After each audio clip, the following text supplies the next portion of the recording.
this is an iHeart podcast. Guaranteed human.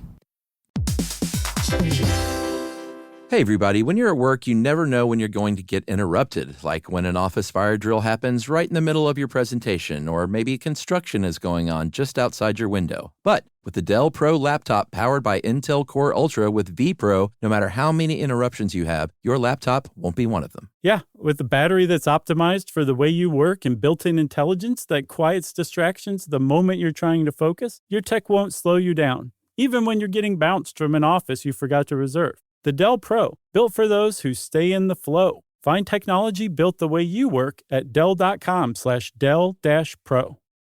Built for you. Introducing the all-new Mazda CX-5, featuring more connection. Hey Google, where's the nearest Pilates class? Safety that has your back. More discovery on the scenic routes. More passion in the details. And more control in changing weather. The all-new Mazda CX-5. More to move every side of you. See it in 5 films at MazdaUSA.com/5sides. Google is a trademark of Google LLC. Sequences shortened and simulated. Howdy, everybody. Happy Saturday morning. I hope you have watched your cartoons and have a belly full of sugary cereal, because right now you're about to listen to our episode on Aphrodisiacs for March 12th, 2009. That's right, everyone. Lock the kids away. Don't let them hear, because this one's all about food and drink that makes you, what do the British say? Randy? I believe so. So please to enjoy, everyone, Aphrodisiacs right now. Welcome to Stuff You Should Know from HowStuffWorks.com. Hey, and welcome to the podcast. I'm Josh Clark. There's Chuck Bryant. Welcome yourself, buddy. Welcome, Josh. Thank you, Chuck. Sure. That felt pretty good, actually. Did it? Just try it. Try it. Welcome yourself. Welcome, Chuck. How do you feel? Relaxed. Good. Good. Yeah, it has a nice effect. It does. You know what doesn't have a nice effect? It depends on what you're talking about. Okay, well, I'll just tell you. Okay. Spanish fly. But it turns out, I did a little research on this. I found out that Spanish fly is not even a fly. It's a type of beetle. True. And the active ingredient, it's actually dried and crushed up beetles. Powdered, correct? Sure. It's a powder. And the reason they powder the beetles is because they're trying to get to this this acid that the beetle emits when it's scared. Right. When it's threatened. And this acid actually, has long been thought to create amorousness in people. But that's bunk, correct? I can tell you the reason they thought they were aroused. They were actually confusing urogenital tract irritation. This stuff actually burns from the inside out. Wow. Yeah, and it can actually cause kidney damage and I think convulsions and death. No Spanish fly. You should never take this for any reason. No. So, of course, as I like to do lots of research. It's like my thing. It is. Right? I started researching aphrodisiacs in general. True. And here we are at this podcast. Nice intro there. Thank you. I believe the word comes from the Greek goddess of love, Aphrodite. Is that right? Yeah. That's what I hear? Sure. And an aphrodisiac, by definition, is an element that evokes or stimulates sexual desire. Yeah, we should probably make the distinction because I think a lot of people think aphrodisiacs are sexual performance enhancing compound or whatever. Right, not true at all. Like a Viagra would definitely not be considered an aphrodisiac. No. So, nor would Spanish fly, right? Correct. Well, let's talk about sexual arousal, Chuck. Okay. All right, let's just keep it cool, Chuck. If I had a dime for every time you told me that, I wouldn't be doing this. Keep it cool, or let's talk about sexual arousal. Keeping cool. Oh, okay, gotcha. So, medically speaking, sexual arousal begins when we take in something through one of our senses, right? That we find sexually stimulating, right? Yes. And then all of a sudden, the limbic lobe kicks in. Right. That's where it all starts. This is part of the brain's reward center. And it's activated, and it says, hey, I'm sexually stimulated, so I'm going to send a neurological signal through the nervous system down to the blood vessels in the pelvic area. Yeah. And it says, open sesame. And the blood vessels open, and all this blood comes rushing in. And even better, because this wouldn't do a whole lot, the blood vessels close behind this influx of blood. So the door shuts, essentially. Yes. Keeping the blood, well, not trapped, but... well, yeah, I say trapped is fine, sure. Okay, I guess that just has a negative implication. Right, well, whether it's trapped or not, what you got is an erect penis. Right, and an erection in women as well. Yeah, I was surprised to find this as well. The clitoris actually undergoes a very similar process, and there you have it. So all of a sudden, you are turned on and basically ready for sex. But that's not it. There's other physiological responses going on when you're sexually aroused, right? It's what I'm told. Can you fill me in on those? I certainly can. Well, your heart rate increases. Right. And pleasure-producing chemicals like norepinephrine and dopamine are suddenly released into the brain, and it's go time. That's right. Yeah. So that's sexual arousal, and for an aphrodisiac to work, it would have to produce sexual arousal, right? Right. And it could do this in one of two ways. Correct. Through the mind. Like basically recreating that or stimulating that, right? Absolutely. For instance, something that might increase blood flow to your sex organs, it might simulate feelings of intercourse. So that has the effect of creating desire. Right, okay. Or it can also just go straight to the horse's mouth, right? So to speak. Go ahead. Well, it can create increased circulation or increased circulatory flow in the genitals, and right. That's actually a chemical physical reaction that takes place. Right. The problem is as far as our beloved FDA, Food and Drug Administration. Sure. Yeah. Thank you for that. I was trying to come up with a peanut butter salmonella joke, but couldn't. Right. Maybe too soon, actually. Yeah. They don't recognize any compound, any chemical at all as an aphrodisiac. Right. I mean, they've done studies over the years, plenty of them, but they can't absolutely say with certainty that one thing is an aphrodisiac or not, because the libido is A, hard to define, and B, even harder to study. Well, I was also interested to find out, we're not entirely certain how testosterone and estrogen factor into this. It turns out that, we know that testosterone has an impact on sexual arousal because men who have trouble getting men who have low testosterone production have trouble getting sexually aroused. So we know it factors in. We just don't quite know where. Exactly. And testosterone, you usually associate estrogen with women, but testosterone has an effect on their sexual arousal as well. Women who participated in a 2000 study at the University of Utrecht, they gave them testosterone sublingually, and they found that genital arousal increased dramatically. Really? In women with low libido, yeah. Interesting. So they didn't report an increase in sexual arousal, but by extension you could say, Right. Well, I do know that testosterone therapy is something that men undergo that have a low libido. Yes. Whether it's a cream or I think they have injections. Or if they like to get in bar fights. Right. That's why they do that too. Yes, Josh.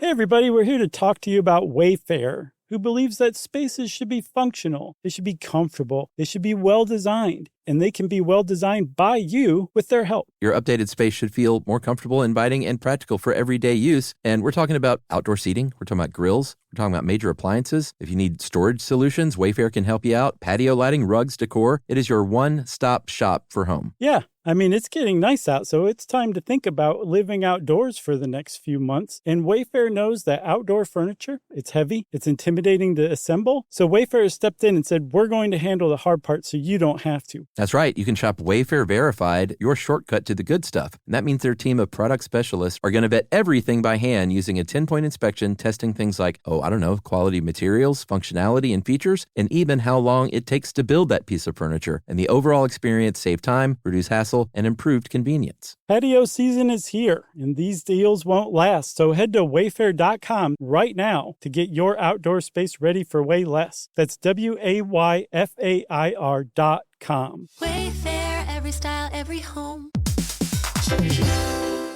Hey everybody, I want to talk to you a little bit about Tide Evo because it represents over 10 years of innovation and product development. Tide Evo is a first-of-its-kind technology where tens of thousands of minuscule fibers are spun together to form a 6 times powerful layer packed with scrubbers, brighteners, pre-treaters, and fresheners. And that's going to deliver a breakthrough clean that's so powerful, it feels like magic. Yeah, it is kind of like magic. Tide Evo is revolutionary. A 100% concentrated, waterless laundry tile that's made of compressed microfiber soap layers rather than liquid or powder. And it's not like pods or sheets because it uses 6 layers of detergent fibers to deliver superior cold water cleaning without plastic packaging of any kind. And it provides a mess-free, lightweight solution that dissolves lickety-split. So whenever you run into a laundry challenge, turn to Tide Evo. It's revolutionary. It's magic. Try new Tide Evo. Real laundry magic.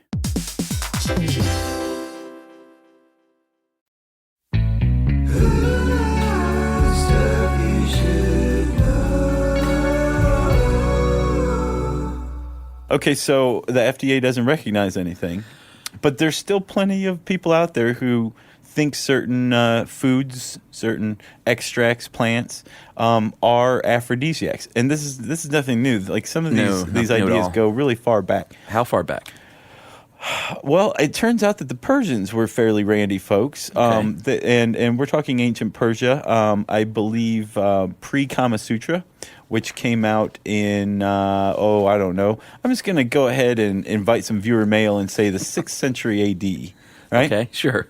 So the Persians had one belief that honey was an aphrodisiac. Yeah. And apparently it has no active ingredient in it whatsoever that could produce an aphrodisiac effect. Right. But there is an interesting little tidbit in there, isn't there? I think you're about the honeymoon? Yes. Yes, they would drink honey for a month after they got married, and that was called the honey month, which later became honeymoon. Is that right? Yeah, and if you go by the lunar calendar, as the ancient Persians did, then a moon from full moon to full moon is a month. So yeah, honeymoon. And even further back, I think. Ancient Rome? Yeah. Well, that's not further back. It's about the same time. Yeah. They were big into aphrodisiacs. I think one of their favorites was oysters, right? Yeah, oysters usually tops a list when people are going to make a top 10 list of aphrodisiacs. People always put oysters at the top. Sure. And one of the reasons, there's a few reasons. One of the reasons is it's loaded with zinc. And zinc, if you don't have enough zinc as a man, then your sperm count and your fertility are affected. Gotcha. And it also has a bunch of iron, and an iron deficiency could lead you to be too tired, which doesn't usually lend itself to love making. No. As it were. No. And a final reason, and I think this might segue over to something else, is that a lot of aphrodisiacs are phalluses. That is, they resemble a sex organ. Which one? Well, an oyster has been said that it resembles the female sex organ. Sure, yeah. And I know another one on the list was avocados are supposedly an aphrodisiac. This one's my favorite, yeah. Because in fact, I think it's known as the testicle tree in ancient Rome because they resembled a man's testicles. Aztecs. Aztecs. Yeah. Okay. Yeah, they grow in pairs and they're wrinkly, and that people considered avocados aphrodisiacs. Right. And that's a common theme, I know you know. It's something that just resembles a sex organ. Sure. Carrots. Cucumbers, bananas, figs. Figs are said to resemble the female genitalia. Interesting. So, yeah, all these things have long been considered across cultures sometimes to be aphrodisiacs. Right. It's hard for me to think that our ancient brothers and sisters were very smart when you hear about things like this. No, they were fairly superstitious folk, I think. Yeah, I mean, it just sounds silly at this point. Avocados look like testicles, so if I eat them, that will make me virile. Well, even more direct than that. Like, they would also eat things that didn't just remind them of sex organs. They would actually eat sex organs of other animals. Yeah, that's the one I was a little blown away by. So, like, it makes you wonder, like, how many countless, and usually it was an animal that was known for its prolific copulation, maybe, right? Or like tiger. Virility or strength. Sure. So yeah, it makes you wonder how many countless tiger and rabbit and bull penises were eaten over the years. Right. And still, it goes on today. There's actually, again, non-FDA approved drugs outside of the U.S. that still grind up these things. I know. I don't think anybody's dining on them any longer. No. But yeah. I know ginseng was one of your favorites, right? Yeah. I guess we should say that there are some things out there that could conceivably be aphrodisiacs. They could produce sexual arousal, right? Right. They actually affect you chemically, but they don't know if it's enough to actually. I think that's where the gray area is. Exactly. Like it's there, but could it really have any noticeable effect? And one of those is ginseng. And there was a study that they I don't remember who conducted it, but they tested men. They gave them ginseng, and then they tested them using the mean international index of erectile function, and it was shown to increase scores. So enough said. Ginseng works. There you have it. Yeah. It's a mood booster too, right? Yeah, I think it's an energy booster. Well, yeah. They have that ginseng up stuff, right? Which is actually pretty tasty. Is it? Yeah. A lot of the aphrodisiacs, they say it may not be a direct chemical correlation to your pelvic region, but it'll do things like give you energy, and it's sort of A to B to C. If it gives you energy, then you're more likely to be aroused and in the mood for intercourse.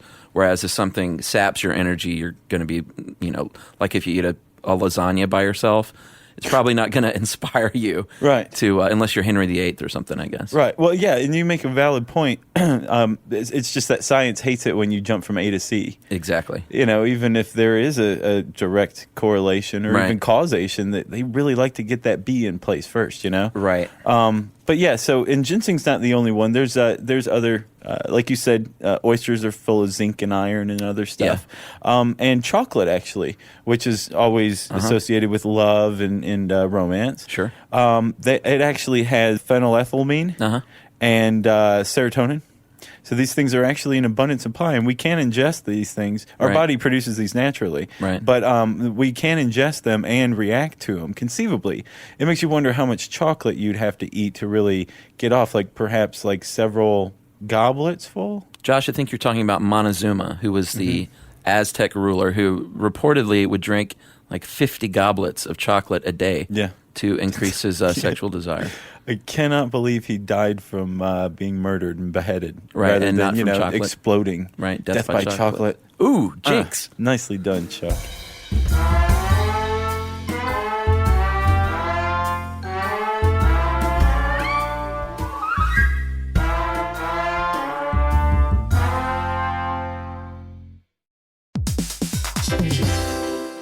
Hey, everybody. I want to talk to you a little bit about Tide Evo because it represents over 10 years of innovation and product development. Tide Evo is a first-of-its-kind technology where tens of thousands of minuscule fibers are spun together to form a 6 times powerful layer packed with scrubbers, brighteners, pre-treaters, and fresheners. And that's going to deliver a breakthrough clean that's so powerful, it feels like magic. Yeah, it is kind of like magic. Tide Evo is revolutionary. A 100% concentrated, waterless laundry tile that's made of compressed microfiber soap layers rather than liquid or powder. And it's not like pods or sheets because it uses 6 layers of detergent fibers to deliver superior cold water cleaning without plastic packaging of any kind. And it provides a mess-free, lightweight solution that dissolves lickety-split. So whenever you run into a laundry challenge, turn to Tide Evo. It's revolutionary. It's magic. Try new Tide Evo. Real laundry magic.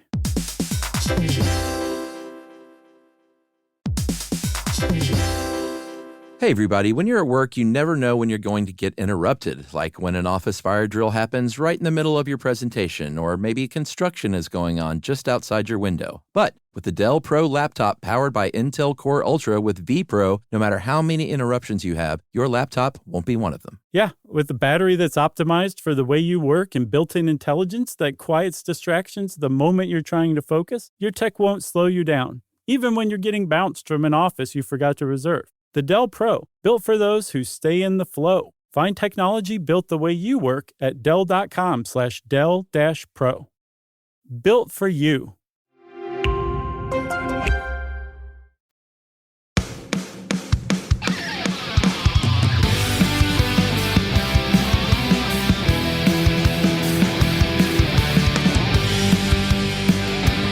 Should we talk about smell?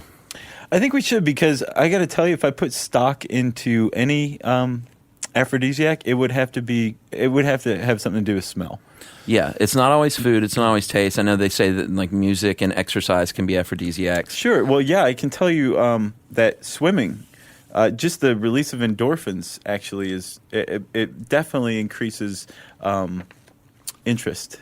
Interesting. Yeah. Is that sterile enough of a word? It is. Very well done there, Josh. Thank you. If we're talking smell, Dr. Alan Hirsch. Of the Smell and Taste Treatment and Research Center in Chicago. Yeah, that's a good center. Yeah. He did a study that looked at different smells, and as we were talking about the other day, you like to say he spent a career wafting smells under men's noses to see what stimulated them.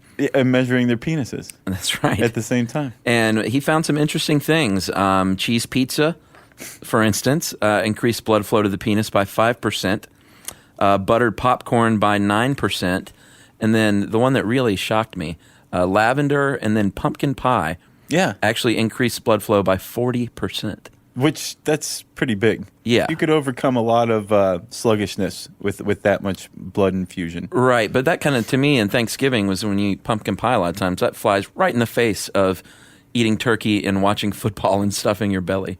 And actually, pumpkin pie didn't just have an effect on men, had a big effect on women. Right. But the topper, the biggest one, actually is a combination of scents that arouse women, is a combination of the horrid and disgusting black licorice flavored Good and Plenty candies mixed with cucumber smell. Yeah. It drives the women batty. Right. So long story short, I keep those things in my glove compartment. You at all have a times. cucumber garden in your yard? Yes, actually it's growing in my back seat. Wow, I have nothing else to say. I don't think there is anything else to say, but I do. Actually, I do have more to say. Okay. Let's hit pheromones up real quick. Oh, yeah, you're all over this. So pheromones basically have long been identified as like a way that maybe we attract one another. Right. Remember that awesome study you told me about? I can't remember what podcast it was, but they had women wearing shirts for like a week, and then they had guys smell the shirts. Right, to determine their level of attraction by smell. Right. Yeah, and it was right on the money. Yeah, well, if it was right on the money, then they really lucked out because you need an extrasensory organ that not all of us humans have, a vemeronasal organ. Never heard of it. Okay, well, basically it's like an addition to our olfactory nerve, our noses, basically. Right. And we can pick out packets of information from pheromones. I don't know if we can necessarily. That's never been proven, but in the animal kingdom, it's very prevalent. So pheromones are produced and emitted through urine, right? Right. So if your dog sprays somewhere and then another dog comes along and just can't stop sniffing, what that other dog's doing is actually determining the health of the urinating dog's immune system. Really? And also determining if it would be a good match to produce offspring, because apparently, ultimately, what you want when you mate with another person, as far as animalistically speaking, right? You are looking for somebody with a compatible but opposite immune system, right, so that the offspring you produce has the resistance to the most diseases possible. Well, and the same in humans. That's what the original smell study from the other podcast was about. Right. But yeah, the problem is not all of us have that vemeronasal organ. But there was a study that what we emit pheromones in our sweat, by the way, not our urine, which is good for us. Yeah. Because we'd have a different society if that were the case. I think so. Yeah. Well, there was a study. It was a kind of an informal study, and these guys sprayed pheromones on one member of a set of twin girls and popped the two of them side by side at a bar on a Saturday night. Right. And waited to see if there was a difference in which one was hit on more. The one that got the boost of pheromones was picked up 3 times more than her identical yet untreated twin sister. So the girl that was laced with pheromones. Mm-hmm. Very cool. Yeah. So pheromones, aphrodisiacs. I feel like I've gotten a lot off my chest. Right. I know a lot of people believe in aphrodisiacs, but the scientific community, the FDA, as you said, does not support it, and the scientific community thinks there's also a likelihood that it just could be a placebo. If you think you eat an oyster and you're going to feel a little more inspired sexually, then you're going to eat the oyster and feel inspired. And hey, you know what? If even if you're just fooling yourself, whatever. Sure. I'd say the end justifies the means in that case. Placebos work. Yeah. Well, good. Okay. Now is it listener mail time? Yes. Let's get on with it. Josh, I think we are going to pull the train into Limerick Junction.